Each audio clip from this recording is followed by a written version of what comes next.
Hello, my name's Walter Jehne. I'm a soil microbial ecologist, quite old, ancient, as soil microbiology is.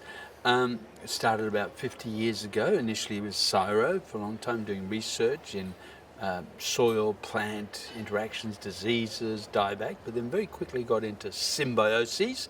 How do these organisms cooperate to actually drive the unique Australian landscape and productivity.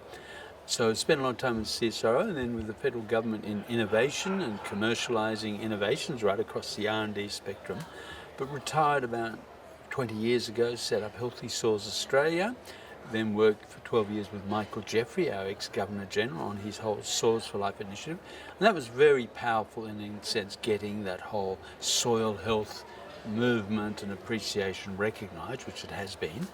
But now for the last 5 years, been very actively involved with this new organisation called Regenerative Earth, because we really are hitting tipping points, thresholds, and it's really much come to the bigger rehydration, resilience of landscapes to secure futures, and of course working globally in that job. So it's really been a very interesting background.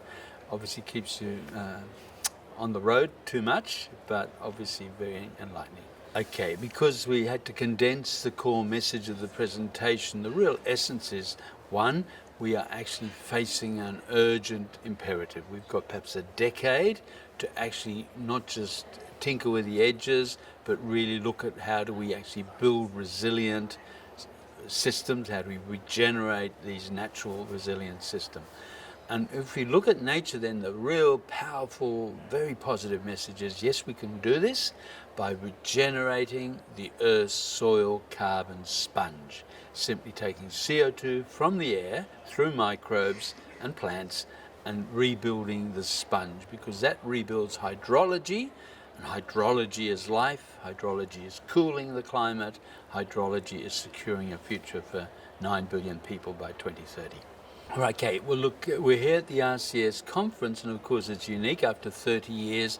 Here are leading agricultural innovators, very brave, innovative people who've stood beyond the status quo and said, hey, we've got to try new things. So this is home, right? This is very much energy-wise, empathy-wise together.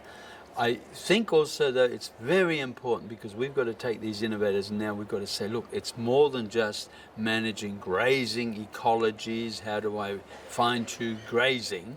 Because we've got this fundamental issue, how do we preserve the resilience of those pasture ecosystems?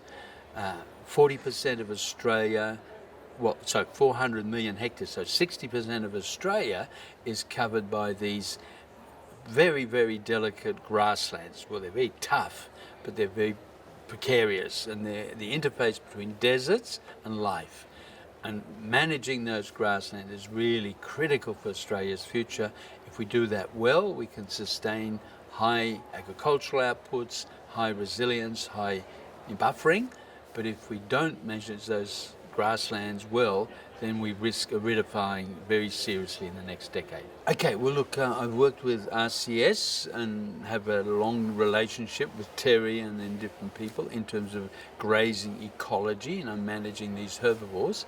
It's fair comment, I've seen them much more, as I described, as a mobile biodigester, key elements in this system to keep those grasslands healthy, because that grassland is really a critical ecosystem I really highly respect, because in a sense what Australia is trialling and demonstrating, refining through people like RCS are really world-class leading rangeland management strategies, right?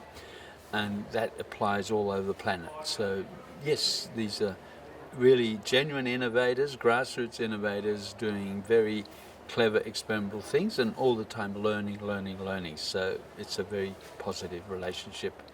Basically, water works in different cycles, different things, and as I tried to illustrate, there's obviously about 2 litres per person per day, which drives our whole metabolism and physiology, right? So that's one level of cycle.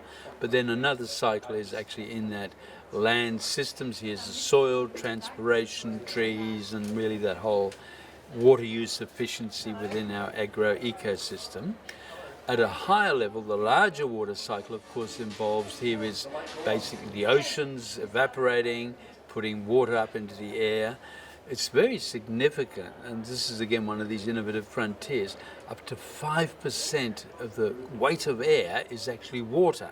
So there are rivers of water flowing across the world continually, including over most of the Earth's deserts. And of course, nature harvests that water through cacti, salt bushes, hygroscopically. And we've only looked at, in agriculture, water in rain gauges, right? So we see that very much as rain. Well, we may be missing half the water potential. So it's again, these water cycles, water dynamics, understanding them and then seeing how do we actually harness them in agriculture.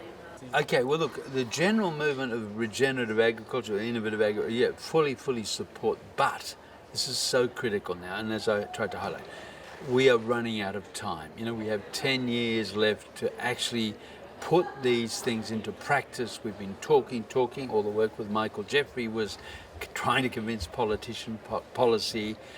Yes, they've taken the talking points, yes, they talk the talk, but where's the action? And so we're running out of time. And look, the youth, it's just critical that we empower action on the ground, empower action with young people, because the future within 10 years is going to depend on how much we've done.